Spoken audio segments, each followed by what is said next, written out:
states. Lagos State government empowers 800 vulnerable widows.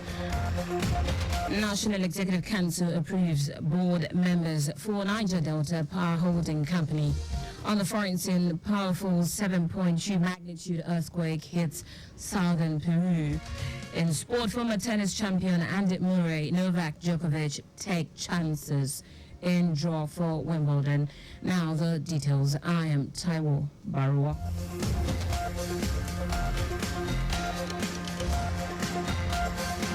Lagos State government has empowered 800 widows as beneficiaries drawn from various non-governmental organizations, faith-based societies, the state's social register, political and vulnerable groups with the sum of 50,000 naira each. Commissioner for Women Affairs and Poverty Alleviation, WAPA Cecilia Dada, stated this at a media party to commemorate the 2024 International Day with the theme Accelerating the Achievement of Gender Equality with emphasis on strengthening land and property rights, held at the conference room of the ministry. According to her, Lagos State joins the rest of the world in marking the day, focusing mainly on raising awareness on the plight of widows, especially the vulnerable ones and their children. That I noted that the state government will always push for policies and programs targeted at self-reliance and economic growth that will alleviate the tension of widowhood and stabilize their situations.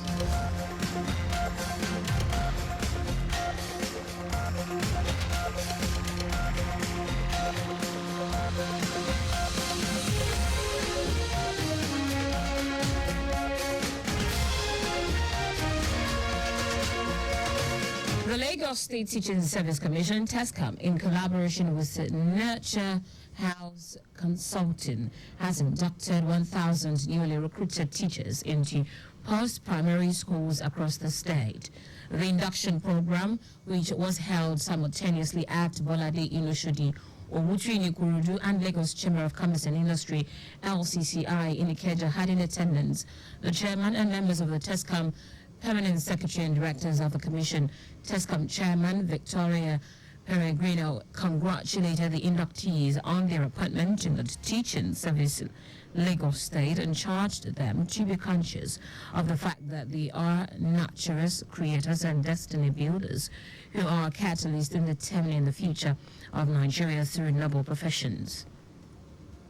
The Joint Admissions and Matriculation Board, JAM, has released the result of a candidate who participated in the supplementary unified tertiary matriculation examination conducted between June 21 and 22, 2024.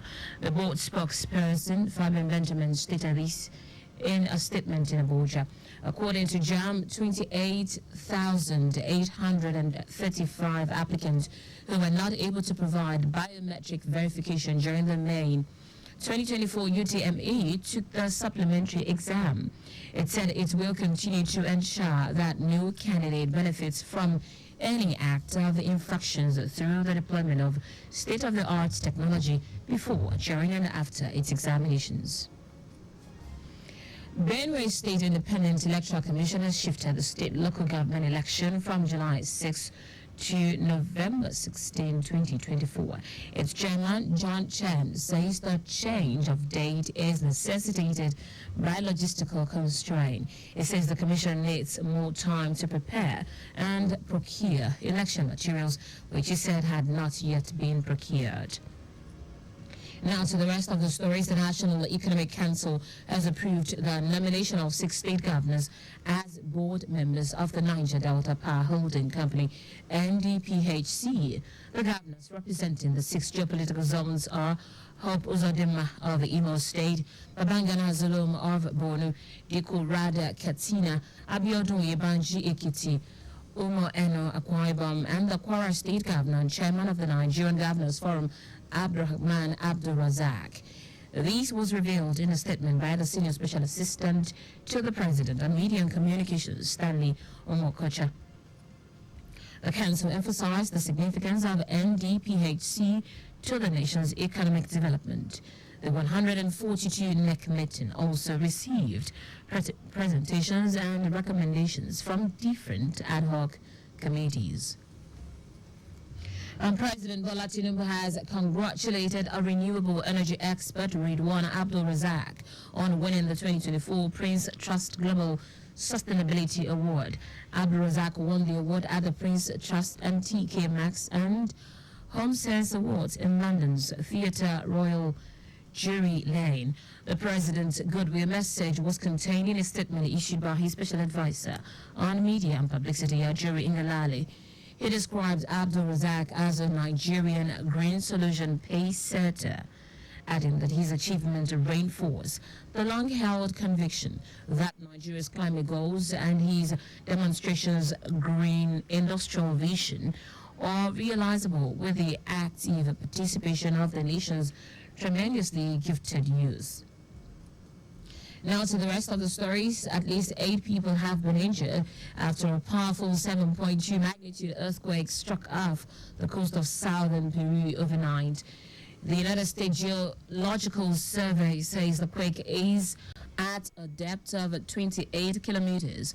The quake hit 8 kilometers west of Atiquipa, about 600 kilometers south of the capital, Lima. Some residents of Atiquipa said on social media that they felt a very strong and long quake that caused their beds to shake. CCTV footage from the nearby town of Caraveli shows a residential street as the tremor shakes violently and the people come out of their houses. In sport now, former champions Andy Murray and Novak Djokovic have been cleared to take their places in the draw for Wimbledon. Murray, the 2013 and 2016 champion, had appeared certain to miss out on what will be his farewell appearance at the All England club after undergoing a back operation last weekend. Fellow former number 1 Djokovic, the 7-time champion, also needed surgery earlier this month after suffering a serious knee injury at the French Open. Meanwhile, the two 37-year-olds, career-long rivals, took their places in the draw for the 3rd Grand Slam tournament of the year, which started on Monday. Murray is planning for the Olympics in Paris next month to be the final event of his career, and Djokovic will play Wimbledon despite concerns over his fitness.